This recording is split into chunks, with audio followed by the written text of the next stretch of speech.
الرجيم بسم الله الرحمن الرحيم الحمد لله رب العالمين والصلاة والسلام على أشرف الأنبياء والمرسلين محمد وآله الطيبين الطاهرين المعصومين واللعن على أعدائهم أجمعين من عداوتهم إلى قيام يوم الدين أما بعد فقد قال رسول الله صلى الله عليه وآله وسلم إن الحسين مصباح الهدى وسفينة النجاة السلام عليك يا أبا عبد الله وعلى الأرواح التي حلت بفنائك عليك مني سلام الله أبدا ما بقيت وبقي الليل والنهار ولا جعله الله آخر العهد مني لزياراتكم السلام على الحسين وعلى علي بن الحسين وعلى أولاد الحسين وعلى أصحاب الحسين لا سيما أبا الفضل العباس وعلي الأكبر صلوات محمد وعلى محمد اللهم صل على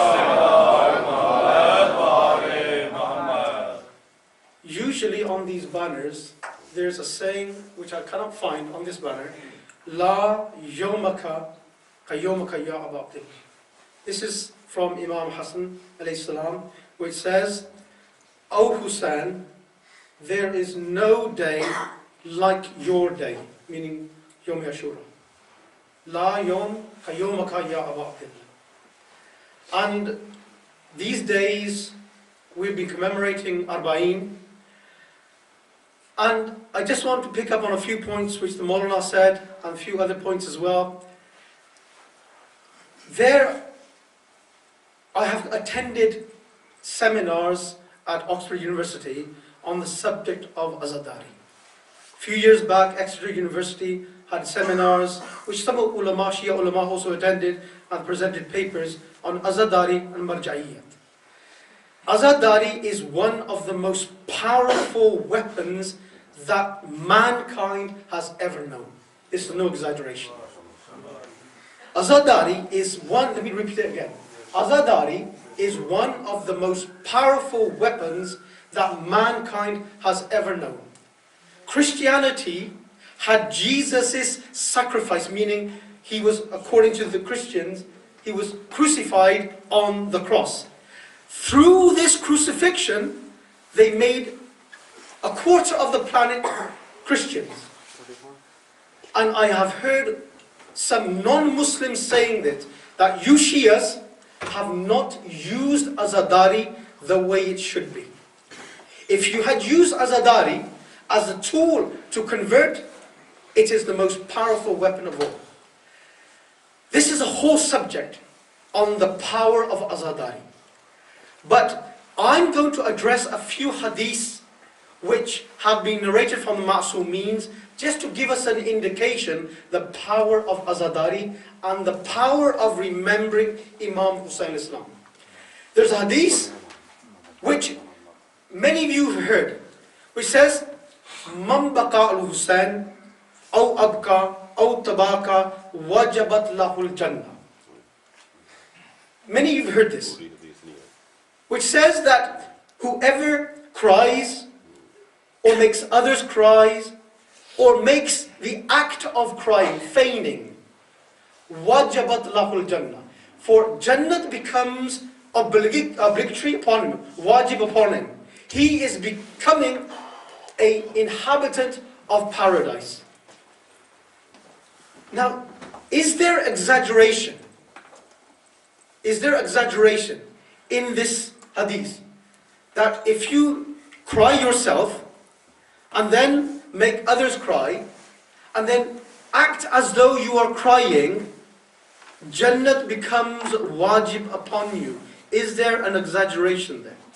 This is an issue which some people think that it is exaggerated. This is exaggerated. But the ulama have addressed this very hadith.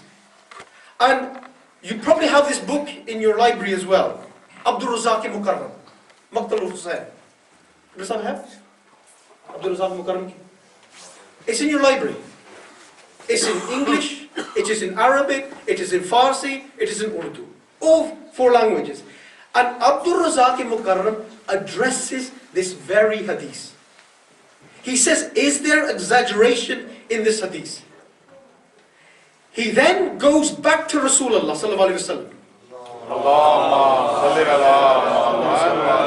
He goes back to Rasulullah sallallahu alaihi wasallam. He says that in the time of Rasulullah sallallahu alaihi wasallam, Rasulullah was reciting some the last ayats of Surah Zumar. And during this, some of the companions of the Ansar started to cry. But one companion, he didn't. And he told another companion, I actually was just acting. I wasn't crying. This companion then reports back to Rasulullah, saying, Rasulullah, that one of your companions wasn't crying, but he was acting as though he was crying. Rasulullah said, he is also from heaven. Because he has cried in this company when the ayah of the Qur'an were being recited, he is also going to heaven. And there was another event, there's two events which Abdul Razak Mukarram has narrated in his book. And then there's another tradition which says Rasulullah said himself that act as though you are crying when the ayah of the Qur'an is being revealed. So Abdul Razak Mukarram uses this dalil, uses the proof that saying that man baqa al-Hussain aw abqa aw tabaka wajabat lahul jannah is not an exaggeration. Do you understand? It's not an exaggeration. So one tear also, Abdul Razak, I've read this in many other books as well, but just, we're talking about Abdul Razak Mukarram, and it's also mentioned Nafs al-Mahmum as well, that one teardrop of Imam Hussain al-Islam, one teardrop of Imam Hussain al-Islam, if that is put into hellfire, Jahannam, अगर एक आंसू इमाम हुसैन के गम में जो निकलता है, अगर वो उसको जहन्नम में डाला जाए तो जहन्नम बारिद ठंडी हो जाएगी. Is this exaggeration? This is again, क्या ये भी मुबालगा है? Is this an exaggeration? No. Because this one tear, Dr. Sab, a tear has hormones. Tear has hormones. It's compiled of and composes different elements within the body. A tear cannot extinguish a match. You light a match and you put one tear on that match, it cannot extinguish a match. But this one tear can extinguish Jahannam. And what is Jahannam? Jahannam ki aag. The whole of Jahannam. And the hadith in Nafs al-Mahmum, it says further that once Jahannam's fire has been extinguished, as though that fire was never there. If you, for example, extinguish a match, you know that there was a fire in that match. And the hadith says this one teardrop of Imam Hussain, if it's put on into hell, it will extinguish as though there was never a fire there. This is the power of Imam Hussain. How much should we remember Imam Hussain? Is some of you boys, alhamdulillah, you gather on Thursdays and you have the pursa. Is that sufficient? Some say, well, no, it isn't. You shouldn't be doing this. There's no benefit in this. I'm going to address some of these issues. How much should we remember Imam Hussain? How much? Once a year? Ashura? I have in Bristol as well. And no doubt you have in Newport as well. And across the country, across the world. Maybe a Shia who comes to Ashura. Once a year, he tends Muharram. Once, just once. And then he says, I am a Shia. Then you have people who say, alhamdulillah, I attended all 10 days of Muharram. I am a Bakka Shia, I'm a really strong Shia. And then you have others who will say, no, I am a really good Shia. I am going to wait until Eid-e-Zahra. I am going to just remember this musibat of Imam Hussain right up until Eid-e-Zahra for 2 months and 12 odd days. Is he a Shia? So these are different categories that we have in our minds of what a Shia should be. But what does the Ahlul Bayt, what is their minimum criteria of remembering Imam Hussain? हमको कितना Imam Hussain को याद करना चाहिए? मयार क्या है? What is the criteria of remembering Imam Hussain? Let us now, the hadith, if anybody wants to know where I'm quoting these hadith, you can come to me afterwards and I'll give you the sources. Because this is something which I know is something which I have learnt when university, that you have to know your sources. It's no good saying, I heard this from this person. No, I have to give you the sources. And if anybody wants to know any of the sources which I'm saying or talking, please, afterwards, or even now. But I don't want to waste your time on telling you what the sources are. So I'm just telling you that I have the sources. There is a hadith, we're talking about how much we should remember Imam Hussain. Yes? Everybody's with me so far?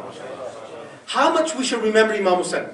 There's a hadith from our Masumeens which says, Hannaku uladakum. Hannaku uladakum biturbatil Hussain alayhi salam. Fa innaha aman. Let me translate this for you. The word hannaku, in English translation, there's no translation of hannaku because it doesn't happen in the English culture. But in the Pakistani culture it does. जिसे कहते हैं कि हाँ कि गुड़ती पंजाबी में, you understand the गुड़ती? Urdu में कि साहब इसको क्या कहते हैं? गुड़ती को? नहीं गुड़ती, वो तो हम जब बच्चा पैदा होता है, let me just explain this. अच्छा चलो ठीक. So Hannaku uladakum. The word is hannaku. And in the English translation of Kamul Ziyarat, Kamul Ziyarat is one of the most authentic Shia books that we have of Ibn Qawlaway.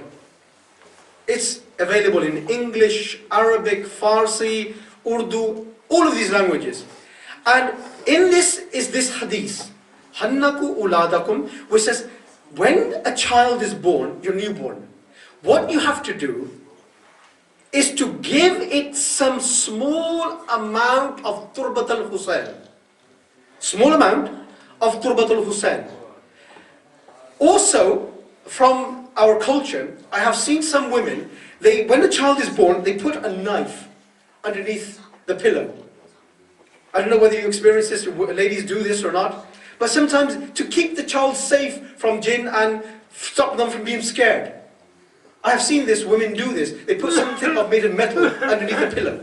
The women probably know what I'm saying, but the men probably don't. But I've seen this happen. And the last part of the hadith, first of all, Hannaku uladakum biturbat al-Hussain alayhi salam. Give your child, when he is born, the first palate, the first thing which goes into his mouth is some turbat of Imam Hussain al-Islam. And then the final part is فَإِنَّهَا aman. In it is safety, protection. Who for? This newborn child, giving the turbat of Imam Hussain al-Islam is going to be protection for your child. Instead of giving gurti of, I don't know, honey, sugar, or somebody else's lord, hadith is, when your child is born, give it some turbat al-Hussain. This is the first thing you do for that child. Why? You are making the first connection of the child with Imam Hussain Islam. He is being born and you are now connecting the child with Imam Hussain Islam. Hannaku uladakum biturbat al-Hussain. This is the first thing you're doing. So, first of all, when we are born, when a child is born, you are given this first palate in your mouth, is some Turbatul Hussain.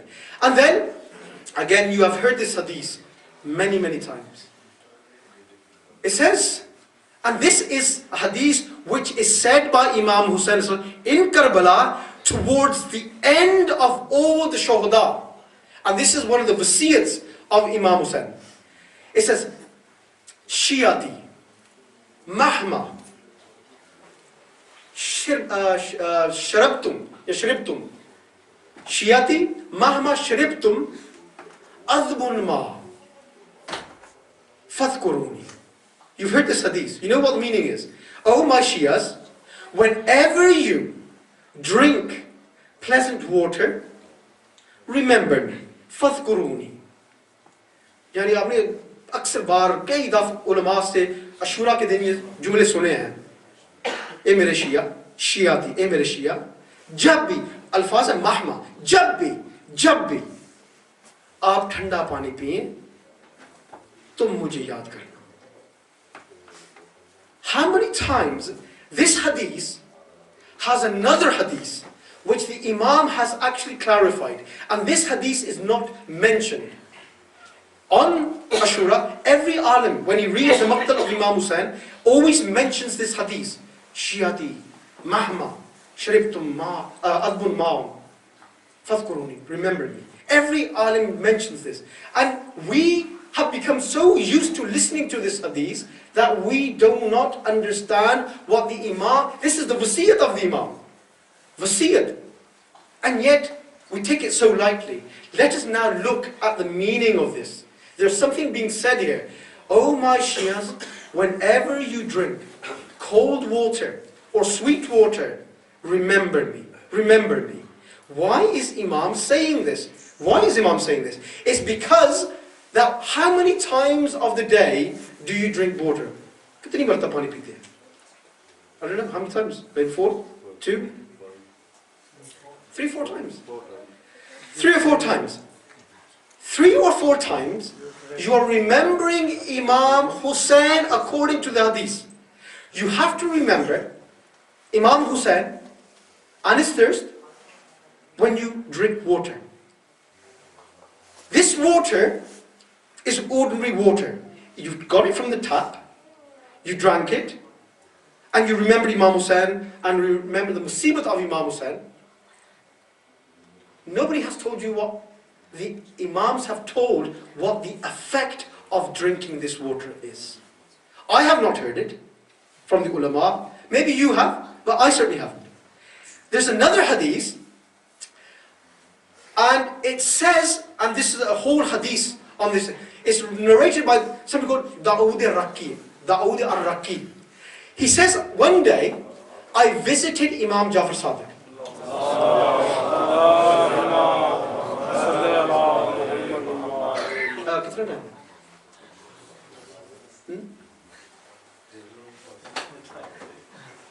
Okay. So, Imam Dawood al-Raqi visited Imam Jafar Sadiq, and Imam Jafar Sadiq said, bring me some water. Imam Jafar Sadiq looked at the water and started to cry and cursed the killers of Imam Hussain. And Imam then said that, O Dawood,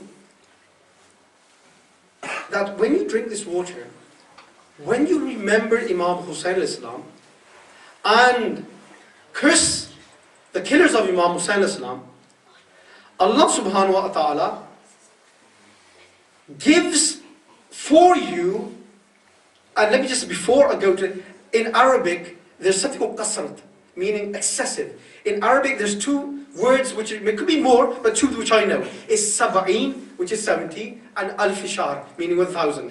This is qasrat, meaning that the amount is so much that it exceeds comprehension. But in this hadith, it's slightly different. What Imam is saying now is that once you have done this amal, when you have done this action of remembering Imam Hussain al-Islam and his musibat and cursed the killers of Imam Hussain, and you drink this water will now give 100,000 hasanat. 8 lakh hasanat. Good deeds will be written into your account. 8 lakh, 100,000 hasanat will be put into your account as good deeds by drinking this water. It doesn't finish there. It carries on. And then Imam says that sayyi'at, your evil deeds, will be wiped off, 100,000 of them. 8 lakh, just sayyi'at, bure amal. 100,000 will be wiped off. It doesn't finish there either. It then says that Allah will increase your status 100,000 folds. 1 lakh. You might think, whoa, 100,000 ranks will be increased. And then it carries on. And also, you will have the ability to do shafa'at for 100,000 people. This water that you drank from your own tap has this effect on you. That this water, when it goes through you, it is doing all this. Why? Because the water has now changed from being ordinary water to water in which Imam Hussain ﷺ is being remembered. Imam Hussain ﷺ has been remembered in this water. Just get them dam wala pani.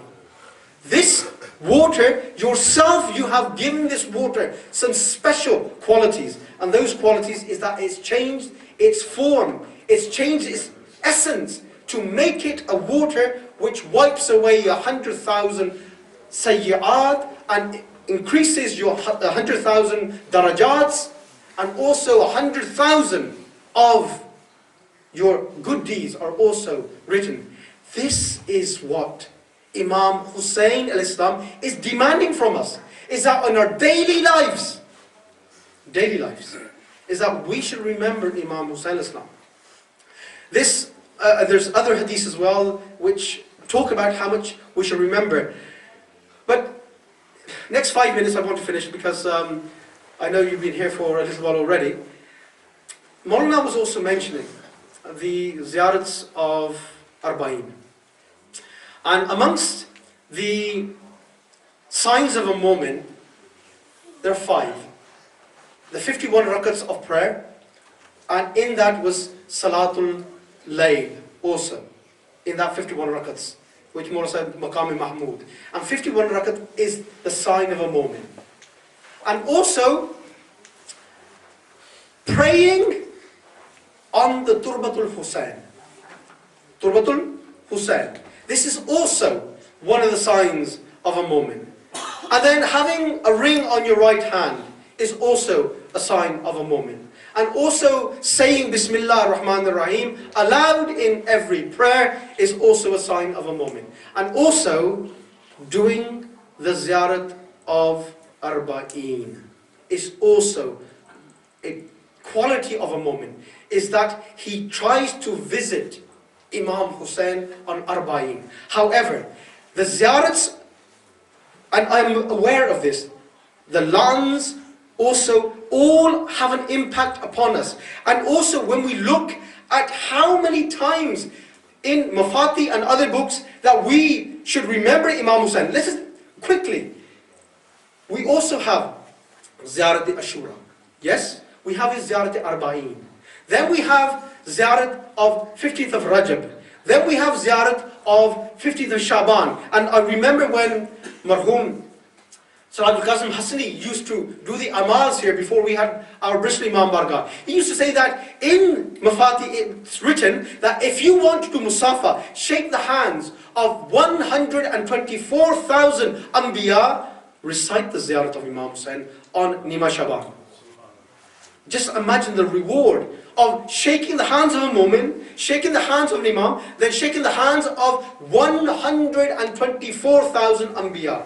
This is one of the ziyarats as well of Nima Shaban. And then we look at Eid al-Fitr, Laylatul Qadr, Ziyarat Imam Hussain. Mustahab to do Ziyarat Imam Hussain. And then, does it finish there? No. These are all Maksus Ziyarat. And then we have Eid. Eid al-Fitr, and Eid al-Adha. Remember Imam Hussain. And also Yom Arfa. Yom Arfa. Special ziyarat for Imam Hussain as well.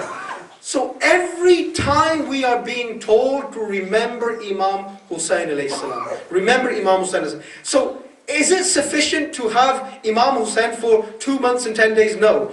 But we have to remember Imam Hussain alayhi salam in every time that we have. Every day. 3 times a day when we drink water. Every moment of our lives. Why? Before I answer the last question, why? I want to give you one jumla, one sentence in one of the ziyarats. This is again in Mufati and other books as well, but this is one of the first ziyarats which is in Mufati. In these ziyarats, there are some secrets within these ziyarats, which the Imams have given us through the ziyarats. And one is Ashhadu Anna. Ashhadu Anna is when you testify. Ashhadu Anna Muhammad Rasulullah, Ashhadu Anna Aliyyun Waliyullah. This is the testification. You are testifying that Ashhadu Anna Damaka. This is Ashhadu Anna Damaka Sakana fil Khuld. Let me just translate this for you. It says to Imam Hussain, I give witness that your blood, the blood of Imam Hussain, Sakana, is residing in heaven. Ashhadu anna damaka. I give witness that your blood is residing fil khuld, in Jannat. And then the jumla carries on, and it says, waqsha'arrat. The word akshara, waqsharat adhillatul arsh. And the precincts of Allah's throne shudder. You are testifying to this. आप इसकी शहादत दे रहे हैं that your blood, Imam Hussain Islam, is residing in heaven, and Allah's precincts of His throne are shuddering under this. And this is the ziyarat in Mufati as well. First ziyarat that you read. Open ziyarat in the Mufati and you'll find this jumla. And obviously Abbas Qummi has narrated from other sources as well. But this is from, if you go onto the internet, you can download this ziyarat and you'll find this jumla. That Allah subhanahu wa ta'ala, the whole of His throne is shuddering. And you are given ashhadu anna damaka sakana fil khuld, that your blood. This obviously then goes on to another discussion, which I don't have time to go into, but let me just conclude. The conclusion of what I have presented in my sort of few minutes that I've had is that there's something which Imam Hussain al-Islam is asking us to do. He's asking us to remember him all times. And by remembering him at all times, how can anybody who remembers Imam Hussain and calls himself an azadar of Imam Hussain, we are all azadar. There's no distinction between, and this I've heard this debate happen in somebody's house as well, only recently, that those who are namazis are different and those who are azadar are different. There is no difference. If you are a Hussaini, you are a namazi, and you are azadar as well. There's no difference. And Imam Hussain Islam is asking us that for Islam, Hazrat Abbas's arms can be given for Islam. Ali Asghar can be martyred for Islam. And the veils of his sisters can be martyred for Islam. And this is one of the words that Imam Hussain, in kana deen Muhammadin lam yastaqim illa bi qatli fayusuyufu Hussaini. Oh swords, if my grandfather's religion cannot remain, then take me. In kana deen Muhammadin lam yastaqim illa bi qatli fayusuyufu Hussaini. And this is where Imam Hussain Islam himself becomes the sacrifice, the Zibay Azim, sacrifice for Islam itself. And this is why in Ziyarat al-Warsa we mention that he is the waris, the inheritor of all the Anbiya. Why? It's because the final message rests in the hands of Rasulullah, and then after in the hands of the Imams. And the Imams, and in particular Imam Hussain Islam, through his sacrifice has proven that we cannot sacrifice Islam for us, But we can sacrifice ourselves for Islam. And Imam Hussain has proven this in Karbala. رَبَّنَا تَقَبَّلْ مِنَّا إِنَّكَ أَنْتَ السَّمِيعُ الْعَلِيمُ.